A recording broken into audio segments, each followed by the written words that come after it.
"That ram is 8 years old," said the young woman at the beeswax stall, "and the man selling him has told you 6, and if you put your thumb in his mouth you will find out which of us is lying." The man in the plain brown coat stopped with his hand already half out toward the pen. It was the 11th of October 1817, and Weyhill Fair covered 40 acres of Hampshire chalk downland with sheep and hops and hurdles and 11,000 people, and it smelled of lanolin and trodden turf and hot fat, and the noise of it could be heard 3 miles off at Andover. "You have looked at his mouth," the man said. "I looked at his mouth an hour ago when the drover had him out. He is a beautiful ram, and he is 8, and if you want 8 years old, sir, then buy him and be happy, but do not pay 6-year money for it." She went back to cutting beeswax into squares with a wire. "There, I have cost a man in a bad coat 4 guineas, and it is not yet 11 o'clock. How do you come to be checking the teeth of somebody else's sheep in a good dress?" "Because I am my father's daughter, and he was a wool man in Shropshire, and I have been putting my thumb in sheep's mouths since I was 6 years old, and no one has ever yet worked out how to stop me." She looked up. "You are going to want a seal for that, if you are buying rams and writing letters about it." He bought a penny square of beeswax off her, because it was the only thing he could think of to do that would let him stay at the stall, and she pressed her own mark into it before she handed it over, a small brass stamp, a bee-skep with 3 initials beneath it, worn shiny with use. They talked for 20 minutes. The narrator would like to be able to set down all of it, and cannot, because neither of them could afterward reconstruct more than about 6 sentences of it, and those 6 they each remembered for the rest of their lives. What can be said is that he did not tell her his name, and she did not ask, that she took him for a steward or a substantial tenant, on the evidence of his hands, which were a working man's hands with a broken thumbnail, and that at some point he said something short and self-deprecating about not being much looked at, and she stopped cutting the wax and said, "You have said 3 things about yourself in 20 minutes, and every one of them was an apology for taking up room. Who taught you to do that?" Nobody had asked Piers Kellaway a question like that in 11 years. He was 34 years old, and he was the 7th Duke of Cranmere, with 16,000 a year and 11,000 acres in Northumberland, and he came to Weyhill every October in a plain coat to buy his own rams, because he did not trust any man alive to do it for him. His nose had been broken at 19 and badly set. At 23 he had been jilted 11 days before the wedding by a young woman who had told him, quite kindly, that she had never once looked at his face without wishing it were different, and that everyone had always understood what she was marrying. He had believed her for 11 years. It had saved him a good deal of trouble. "My father," he said, which was not true, and she looked at him and plainly knew it was not true, and did not say so, which was somehow worse. That was the moment the aunt arrived. Mrs. Aurelia Ockham came through the crowd at Weyhill like weather. She was 47 in good grey silk, and she had spent an hour and a half looking for a niece who had wandered off from the hop merchants, and she took in the stall, the wax, the ram pens, and the man in the brown coat, and she said, in the voice of a woman who has been given the excuse she was hoping for, "Marianne, get away from there this instant. Aunt, you are standing in a sheep fair conversing with a person nobody has introduced." Mrs. Ockham took her niece by the arm above the elbow. "Come away and stop making a spectacle. Good heavens, child, you are not pretty enough to be talking to strange men in public. Nothing whatever is going to come of it, and you will only be laughed at." She said it at a perfectly ordinary volume. That is the thing about such remarks. It carried about 9 feet, which was as far as it needed to go. Marianne Tarrant did not flinch and did not answer. She had been hearing that sentence in one shape or another for 8 years and had a set of walls built for it. But she looked back once, over her shoulder, as she was drawn away into the crowd, and the man in the brown coat was still standing at the stall with a penny square of beeswax in his closed hand, and he had not moved at all. And his face had gone the colour of the chalk under his boots. Then 11,000 people closed over the space where she had been, and the Duke of Cranmere found himself in the middle of Weyhill Fair without a name, a village or a county. He was there at first light the next morning. The stall was gone. The girl who had the pitch beside it said the waxwoman came down from Shropshire Way with the hop wagons, and she did not know her name, and she was not paid to know. And here is where this story departs from the version they told in Shropshire afterward, in which a duke rode about England in the rain until love directed him to a door.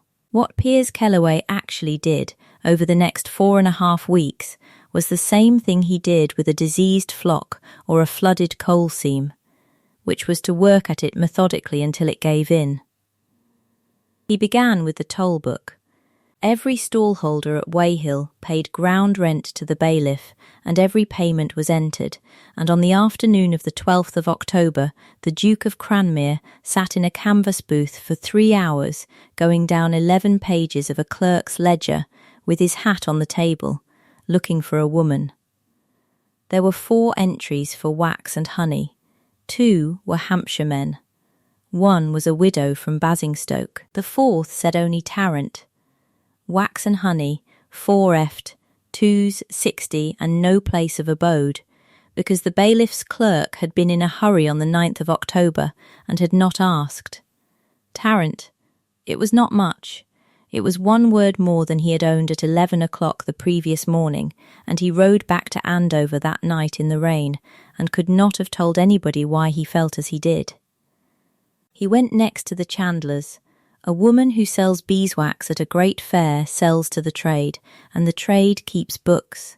It took him 9 days and 4 counties. There was a chandler at Andover who had bought 40 pounds of wax and could not read his own entries. There was a firm at Newbury who could, and on the 23rd of October, in a back room in Newbury that smelled of tallow. A clerk of 19 turned a ledger round and put his finger on a line and said, "Tarrant, aye, she comes through with the hop wagons." "That will be the Ludlow road, sir, they all are." Ludlow is 140 miles from Weyhill, and Cranmere in Northumberland is 280 miles the other way, and the Duke had been due at his own audit on the 1st of November and did not go. He wrote to his steward instead 3 lines, sealed with a penny square of Hampshire beeswax bearing a bee skep and the letters M.A.T. And his steward, who had known him 20 years, read the 3 lines and looked at the seal for a long while and told nobody anything. The last of it was carriers. A woman with 100 weight of wax and no carriage of her own moves her goods by carrier. And carriers are the best informed men in England and the worst paid. On the 11th of November, at an inn-yard at Leominster, a carrier named Pod told the Duke of Cranmere, for a shilling and a pint, that the Tarrant wax came off a place called Brantfold, 2 miles above Aston on the Corve, which was Mrs. Ockham's house, and that the young lady kept the bees herself and always had, and that she was a very civil young lady, and it was a pity. "A pity?" said the Duke. "Well, sir," said Pod, and drank his pint, and would not be drawn further, which the Duke thought about all the way to Aston. He came to the door of Brantfold at 2 o'clock on the 13th of November 1817 in a hired chaise, in his own name, with his card in his hand. Mrs. Aurelia Ockham read the card in the hall, and looked up at the man standing on her step, and recognised the plain brown coat and the badly set nose from a sheep fair in Hampshire 4.5 weeks earlier, and went down onto the flags in a dead faint, taking a small table and a jug with her. The county told that part for 30 years, and always told it as comedy, and it was not comedy. Aurelia Ockham did not faint because a duke had come to her door. She fainted because she had spent 8 years making perfectly certain that no man ever did. Sarah Tarrant's brother had died in 1809, leaving a daughter of 15 and 11,000 pounds in the 4%, and the will was a plain one and had one clause in it that the attorney had inserted as a kindness. The money was Marianne's on her marriage with the consent of her guardian, or absolutely at the age of 30, and if she died before either of those, it went to the children of her mother's sister. Aurelia Ockham had 2 daughters, Sophia, who was 21, and Jane, who was 19. She had done the arithmetic in the attorney's office in 1809 and had never once needed to do it again. She was not, whatever Shropshire said afterward, a monster. She was a woman with a small income and 2 plain daughters and an unmarried niece who was neither plain nor stupid, and she had discovered early and by accident that the cheapest way to keep £11,000 in the family was to persuade one girl that nobody would ever want her, and to make certain, quietly, that nobody was ever given the chance. In 1815, a Ludlow attorney named Hollins had written to ask permission to address Miss Tarrant. In 1816, a Captain Byram of the 43rd had written the same. Both letters had been answered within the week, warmly, regretfully, in Marianne's own hand, declining. Marianne Tarrant had never seen either of them. She did not know they existed. Her aunt had been signing her name for 3 years. The Duke was not admitted that day. He was given a glass of wine in a cold parlour by a shaken housekeeper and told that Mrs. Ockham was indisposed and Miss Tarrant was from home. And neither statement was true, and he knew both were untrue, because as he came down the front steps he looked left along the wall of the kitchen garden and saw, 40 yards off, 11 straw skeps on a south-facing bank, and a woman in an old blue gown standing among them, absolutely still, watching him go. He came back the next morning at 8, on foot, and went to the bee bank instead of the door. "You are the Duke of Cranmere," said Marianne Tarrant. "I am. You let me tell you how to buy a ram." "You were right about the ram." He stopped a proper distance off, on the other side of the skeps with the bees going between them in the cold sun. "I have thought about that conversation every day for 4 weeks and 5 days. I want to be plain with you, because I am not able to be anything else, and I have never once been good at it. I did not come here because you are beautiful, though I have got eyes and you are. I came because I have been a duke for 6 years, and a man to be married for 11, and in 20 minutes at a sheep fair you did not once look at my coat, and you asked me a question nobody has asked me since I was 23, and I have not been able to put it down." Marianne Tarrant stood among her bees, with her hands folded, and did not say anything for some time. "You must understand," she said at last, "that I have been told since I was 15 that a thing exactly like this would never happen, and I have arranged my whole life around believing it, because believing it was cheaper than hoping. So you will forgive me if I do not know what to do with my face. Take your time. I have ridden 400 miles. I am in no hurry at all." And she laughed, properly, out loud, with her hand over her mouth, and 11 skeps of bees went on about their business, and in the window of the morning room 40 yards away, Mrs. Aurelia Ockham watched the whole of it, and understood that she had about a week. She used it well, and she nearly did not get the chance, because of what happened on the 16th. He came at 9 in the evening, on foot again, up the back lane, because he had been refused the door twice that day, and Marianne Tarrant, who had spent 8 years doing exactly as she was told, unbarred the still room door and let a man into her aunt's house at night without permission from anybody living. The still room at Brantford smelled of wax and rosemary and cold stone. There was 1 candle, there were 4 hundredweight of honey in jars on the shelves behind her, and a brass stamp on the sill, and the whole of the rest of the house was asleep on the other side of 2 doors. "They are sending me into Wales tomorrow," she said. "Machynlleth, I heard it through the floor." "Then do not go. Come out of that door tonight, and I will have you at my sister's in Shrewsbury by 2 in the morning and married from her house inside a month, and forfeit £11,000 to my aunt's daughters and give her the story she has wanted for 8 years. Marianne shook her head slowly.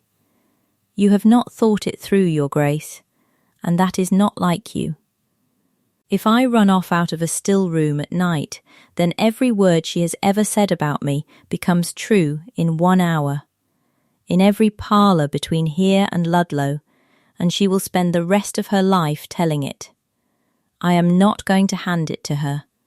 I have got nothing at all, except that she has never once been able to say I did what she said I would do. I do not care about £11,000. No, she said, you have never had to. That is not a fault. It is only a fact, and it is why I am the one who has to think about it." He came round the end of the still room table.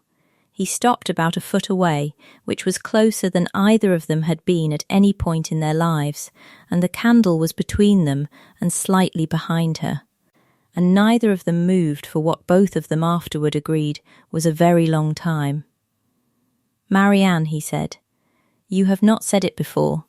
I have said it every day since the 11th of October. I have only not said it out loud." His hand came up and stopped, entirely of its own accord, about 4 inches from her face.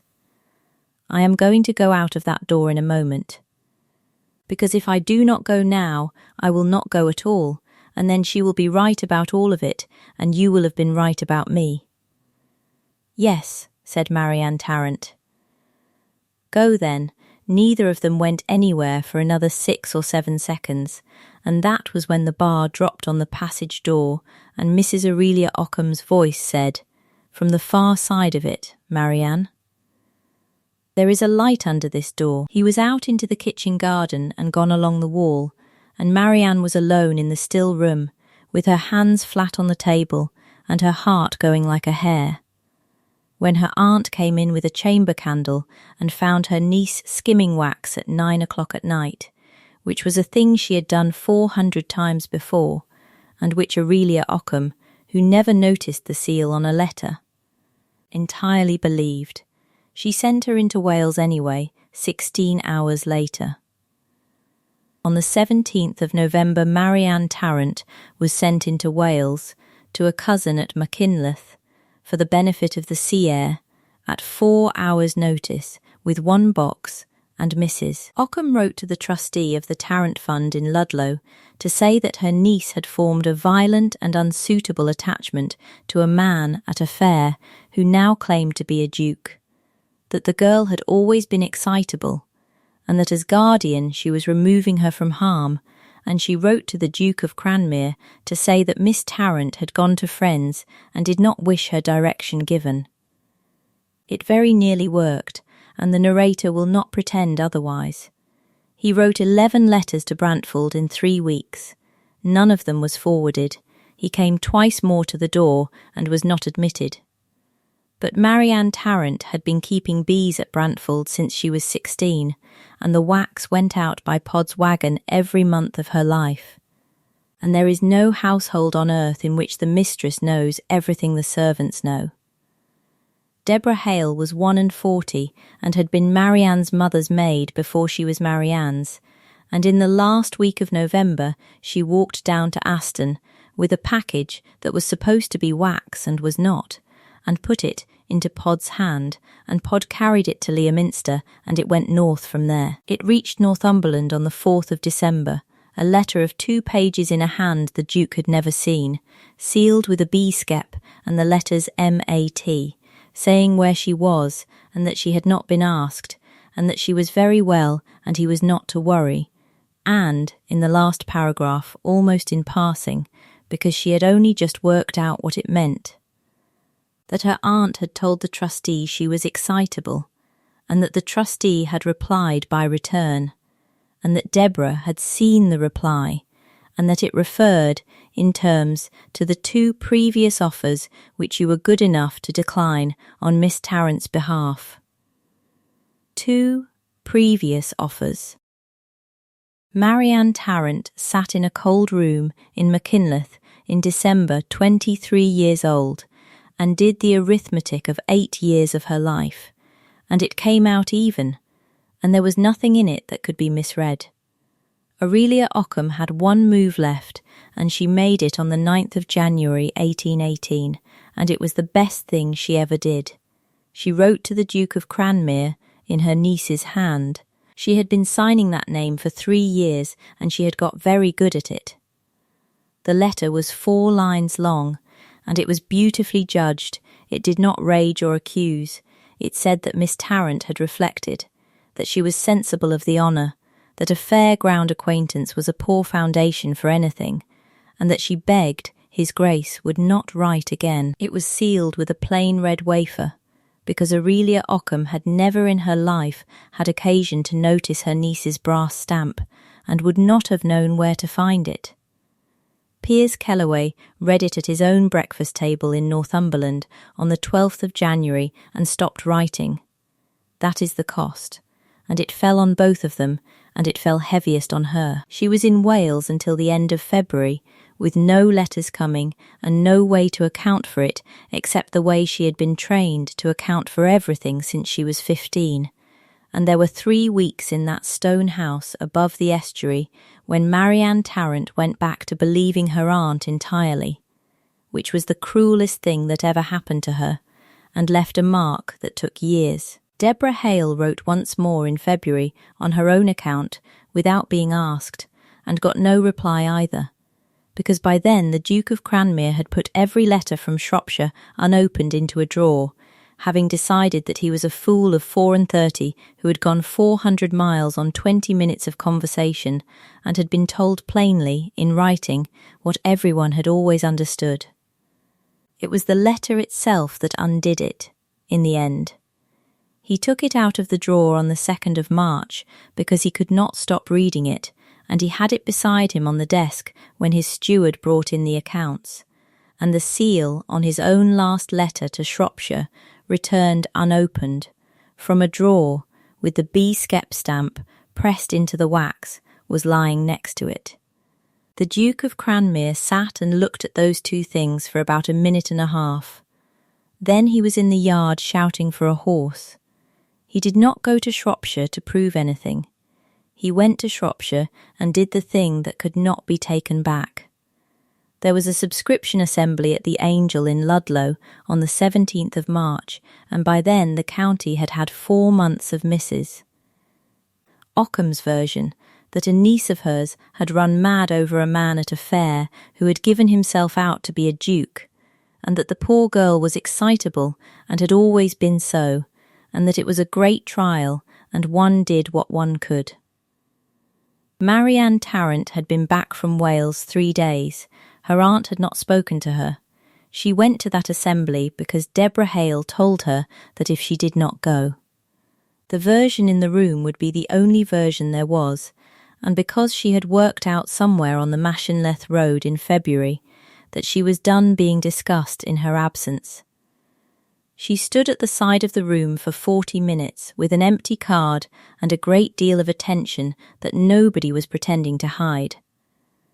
Then the Duke of Cranmere was announced. He had come 180 miles in 2 days on no proof at all beyond a wafer and a B-skep. No trustees' ruling, no admission from anybody, no assurance whatever that the woman across that room would have him, since the last thing he had heard from her had been 4 lines telling him not to write.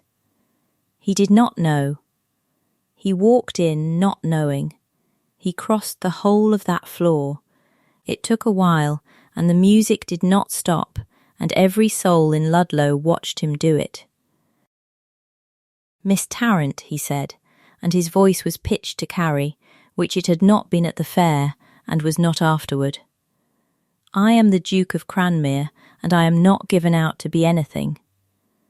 I met this lady at Weyhill on the 11th of October, and I have spent 5 months finding her, and I am told that there is a story in this county about it. So I shall give you the whole of mine in 4 sentences, and you may keep whichever you prefer." He turned his hat once in his hands. "I have been lied to in her name 3 times that I know of. I have been made to believe she refused me, and she did not. I intend to marry her if she will have me, and I have not asked her yet, and I am asking her now in front of all of you, because she has been talked about in rooms she was not in for 8 years, and I will not add another one." The angel at Ludlow had never been so quiet on an assembly night. Marianne Tarrant looked at him for perhaps 4 seconds. "You are aware," she said, "that on Saturday a trustee may find that I have not a farthing. I have counted on it since November. It is the only part of this I have not had to think about." "Then yes," said Marianne Tarrant, in front of 140 people, "and you may all write that down however you like." The trustees' meeting was fixed for the 21st of March at the Angel in Ludlow, and Mrs. Ockham attended it expecting a formality. And there were 9 people in that room: the trustee, his clerk, 2 attorneys, Mrs. Ockham and her daughter Sophia, the Duke of Cranmere, Deborah Hale, and Marianne Tarrant, who had come back from Wales on the 14th and had not gone to Brantford. The Duke laid 3 letters on the table. The refusal to Mr. Hollins, 1815, from the trustee's own file, the refusal to Captain Byrom, 1816, and the letter of the 9th of January, 1818, that had stopped him writing. Then he laid down 4 more that Deborah Hale had carried out of that house by Pod's wagon over 5 months, in Marianne's own hand, and every one of the 4 was sealed with a B-skep and the letters M.A.T., and not one of the first 3 was. "Mrs. Ockham has never in 8 years noticed that her niece has a seal," he said. "It is on the bank at the bottom of her own kitchen garden. She has walked past it 4 times a day." There was a silence in that room at the Angel of a very particular quality, and it was Marianne Tarrant who broke it, standing up, in a room full of men who had been arranging her life since 1809. "Your Grace, stop laying out papers," she said. "You have made your case, and I am obliged to you, and it is not your case to make. I am the one who was wronged, and I have been sitting here 11 minutes listening to men discuss it." She turned to the trustee. "Sir, I am 23. In 1815 a Mr. Hollins wished to address me. I was not told. In 1816 Captain Byrom wished to address me. I was not told. On the 9th of January of this year a letter was written to the Duke of Cranmere over my name that I did not write, refusing him, and I did not know of it until the 2nd of March. She did not raise her voice at all. My aunt has told me since I was 15 that no man would want me, and she has spent those same 8 years making perfectly sure of it. And she has done it because if I die unmarried her daughters have £11,000. I want that said out loud in this room once, by me, and then I never want to say it again." She turned and looked at Aurelia Ockham. "You were not even ashamed at the fair," she said. "That is the part I cannot get past. You said it in front of a stranger at an ordinary volume, as though it were the weather." Sophia Ockham, 21, who had known about the Hollins letter since 1815 and had never said one word, put both hands over her face and began to cry, and it was that, in the end, and not the seals, that finished her mother in Shropshire. The trustee removed Aurelia Ockham from the guardianship on the 24th of March, and the fund was released to Marianne Tarrant absolutely on her marriage on the 9th of June 1818, in the church at Aston on the Corve, with Deborah Hale as the only attendant she would consider having. Mrs. Ockham was not prosecuted. Marianne would not have it, on the single ground that a prosecution would have taken her cousins down with her aunt, and she declined to buy her own satisfaction at the price of two girls who had never had £11,000 of their own to lose. Aurelia Ockham removed to Bath in the autumn of 1818 on £400 a year, and was received nowhere in Shropshire again. Sophia married a Ludlow surgeon in 1821 with £100 settled on her by the Duchess of Cranmere, sent anonymously and understood perfectly. On a warm morning in July of 1819, at Cranmere in Northumberland, the 7th Duke came round the corner of the walled garden with a letter in his hand, and found his wife on her knees on a south, facing bank in an old blue gown, with her sleeves turned back, doing something to the fourth of 19 straw skeps. "You are not to come nearer than that," she said, without looking up.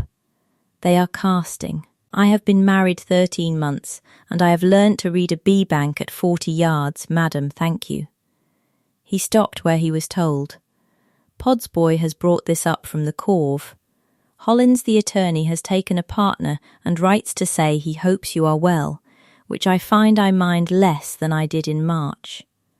"How much less?" "Not a great deal less."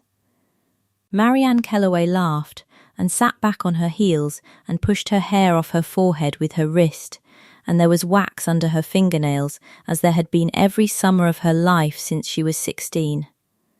On the sill of the still-room window at Cranmere, then and for the next 51 years, there sat a small worn brass stamp of a B-skep with 3 letters cut beneath it, and every letter that went out of that house went out under it, the Duke's included, which caused a certain amount of comment in Northumberland and rather more in the House of Lords, and which he never once troubled to explain to anybody.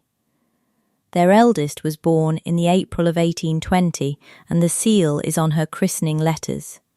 And in a locked drawer of the desk in that same still room, kept because Marianne insisted and her husband never argued about it, lay a penny square of Hampshire beeswax, stamped once, bought at Weyhill Fair on the 11th of October 1817, by a man in a bad coat who had gone to a sheep fair to buy rams, and had come away with nothing at all but that. No name, no county, no village, and a mark he could follow. He had told her on the B-bank in November that he did not know why he had to find her. He worked it out eventually, and told her so on the night before the wedding, and it was 6 words long, and she had it cut into the stone 40 1 year later when she buried him, and anybody who wants to may go and read it.